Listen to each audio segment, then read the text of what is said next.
Israeli President Shimon Peres has wrapped up his week-long tour in Europe with a speech to the European Parliament in Strasbourg, France. In the speech, Peres called on the European Union lawmakers to formally recognise the Lebanese movement Hezbollah as a terrorist organisation.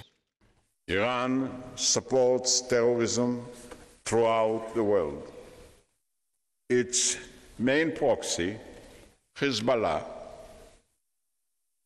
carries out terror attacks and threats against the stability of the entire region.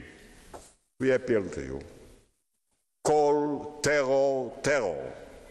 Save Lebanon from terrorist madness. Save the Syrian people from the Iran proxies.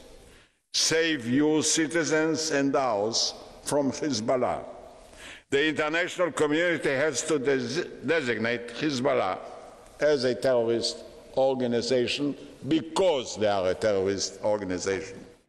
The EU has been under mounting pressure to blacklist Hezbollah since Bulgarian authorities said the group was responsible for a bus bombing in July 2012 that killed 5 Israeli tourists and their Bulgarian driver. The attack says Israel was part of a worldwide plot orchestrated in part by Hezbollah's backer, Iran. The greatest danger to peace in the world today is the present Iranian regime. It became a dictatorship cloaked in a religious mantle. It developed an impossible imperial appetite. Nobody threatens Iran. Iran threatens others.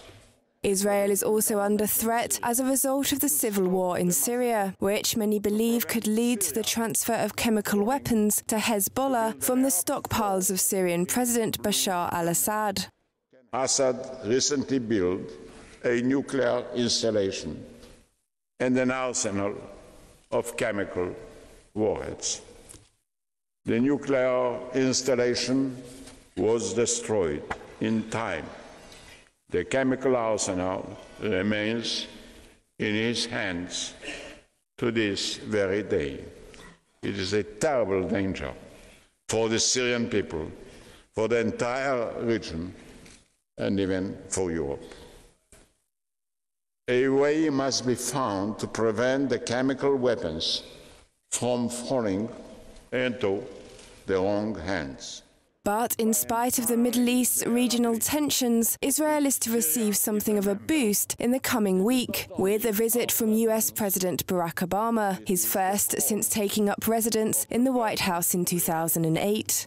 Next week, we shall be hosting President Obama in Israel as a welcome and esteemed guest.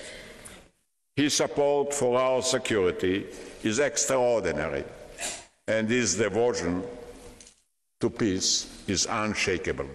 President Shimon Peres will now return to Israel in time to host a reception this week for the country's new coalition government, which is currently being formed by Prime Minister Benjamin Netanyahu. You cannot be global.